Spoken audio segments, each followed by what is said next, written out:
ప్రియమైన దేవుని పిల్లలారా, ప్రభువైన యేసుక్రీస్తు నామములో మీకు నా వందనములు. మన జీవితంలో రెండు పరిస్థితులు ఎప్పుడూ ఉంటాయి. కొన్నిసార్లు శ్రమ, కొన్నిసార్లు సంతోషం.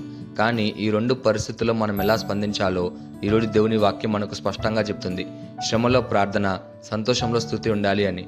ఈరోజు దేవుని వాగ్దానము యాకోబు 5:13 యాకోబు 5:13 వాక్యం ఇలా ఉంది: మీలో ఎవరికైనాను శ్రమ సంభవించినా అతడు ప్రార్థన చేయవలను, ఎవరికైనాను సంతోషము కలిగిన అతడు కీర్తనలు పాడవలను అని. ప్రియమైన సహోదరి సహోదరులారా, ఈ వాక్యం మన జీవితానికి ఒక గొప్ప నియమాన్ని ఇస్తుంది. శ్రమలో ఏం చేయాలంటే, బాధ వచ్చినప్పుడు ఫిర్యాదు చేయకూడదు, నిరాశ పడకూడదు, ప్రార్థన చేయాలి. అలాగే సంతోషంలో ఏం చేయాలంటే, ఆనందం వచ్చినప్పుడు గర్వపడకూడదు, దేవుని మర్చిపోకూడదు, కీర్తనలు పాడాలి. గొప్ప సత్యం ఏంటి అంటే, ప్రతి పరిస్థితుల్లో దేవునితో కనెక్షన్ ఉండాలి. శ్రమల్లో ప్రార్థన, సంతోషంలో స్తుతి ఉండాలి. అదే ఆత్మీయ జీవితం. ఈ వాక్యానికి గొప్ప ఉదాహరణ హన్నా జీవితం. హన్నా ఒక భక్తురాలు. ఆమె భర్త పేరు ఎల్కానా. ఎల్కానాకు 2 భార్యలు ఉన్నారు, హన్నా అలాగే పెనినా. పెనినాకు పిల్లలున్నారు, కానీ హన్నాకు పిల్లలు లేరు. ఆ కాలంలో పిల్లలు లేకపోవడం చాలా పెద్ద అవమానం. పెనినా హన్నాను ఎగతాళి చేసేది, బాధ పెట్టేది, ఆమెను కించపరిచేది. ప్రతిరోజు హన్నా హృదయం విరిగిపోయేది. ఆమె చాలా ఏడ్చింది, తినలేకపోయేది, నిరాశతో ఉండేది. ఆమె భర్త అయిన ఎల్కానా ఇలా అన్నాడు: నేను నీకు 10 మంది పిల్లల కన్నా మంచివాడిని కాదా అని. కానీ హన్నా బాధను ఎవరూ పూర్తిగా అర్థం చేసుకోలేకపోయారు. ఒకరోజు హన్నా దేవుని సన్నిధికి వెళ్ళింది. అక్కడ ఆమె గుండె నిండా బాధతో, కన్నీళ్లతో నిశ్శబ్దంగా ప్రార్థించింది. మాటలు బయటికి రావడం లేదు, పెదవులు కదులుతున్నాయి, కానీ నిశ్శబ్దమే. అది హృదయ ప్రార్థన. హన్నా ఇలా ప్రార్థించింది: ప్రభువా, నాకు ఒక కుమారుణ్ణిస్తే నేను అతన్ని నీ సేవకు అర్పిస్తాను అని. ఇది ఒక గొప్ప విశ్వాసం. అక్కడున్న యాజకుడైన ఏలీ ఆమెను చూసి, నీవు మత్తులో ఉన్నావా అని అడిగాడు. కానీ హన్నా చెప్పింది, నేను బాధలో ఉన్నాను, నా హృదయాన్ని దేవుని ముందు పోస్తున్నాను అని. ఏలీ అన్నాడు, శాంతంగా వెళ్ళు, దేవుడిని ప్రార్థన నెరవేర్చును అని. ఈ మాట విన్న తర్వాత హన్నా ముఖం మారింది, ఆమెకు శాంతి వచ్చింది. కొన్ని రోజులకు దేవుడు హన్నా ప్రార్థనను విన్నాడు. ఆమె గర్భవతి అయింది. ఒక కుమారుడు పుట్టాడు. అతనికి పేరు సమూయేలు. హన్నా తన కుమారుని దేవుడి దగ్గర అర్పించాలి. ఆమె ఏం చేసిందంటే, కొంతకాలం అతన్ని పెంచింది. తర్వాత దేవాలయానికి తీసుకొచ్చింది, యాజకుడైన ఏలీకి అప్పగించింది.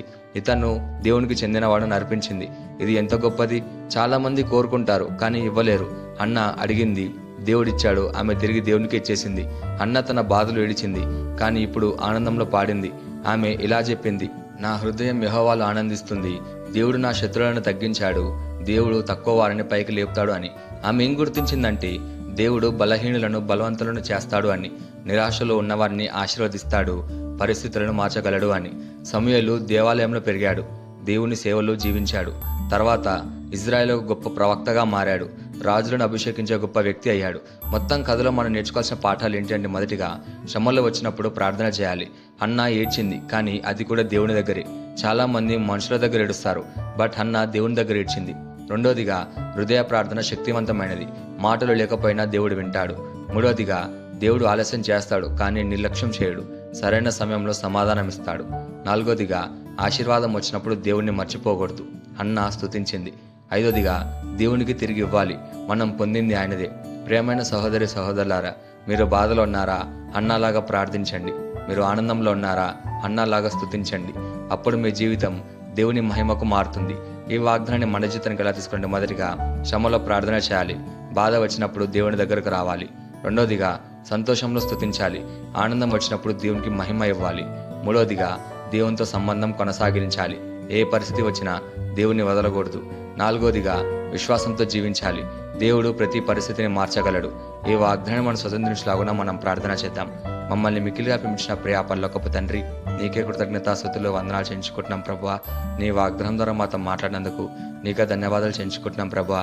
ఈరోజు నీ వాక్యం ద్వారా మాకు సరైన మార్గాన్ని చూపించినందుకు నీకే కృతజ్ఞతలు చెల్లించుకుంటున్నాం ప్రభువా. శ్రమల్లో మేము ప్రార్థించడానికి, సంతోషంలో మేము నిన్ను స్తుతించడానికి మాకు సహాయం చేయండి తండ్రి. ఏ పరిస్థితి వచ్చినా మేము నిన్ను వదలకుండా నీతో జీవించే జీవితం మాకు ప్రసాదించండి తండ్రి. మా బాధలోనూ నీ సన్నిధిలో ఉంచి మా ఆనందాన్ని నీకు అర్పించే హృదయాన్ని మాకు దయచేయమని ప్రార్థిస్తూ యేసుక్రీస్తు నామములో అడుగుచున్నాము తండ్రి. ఆమేన్.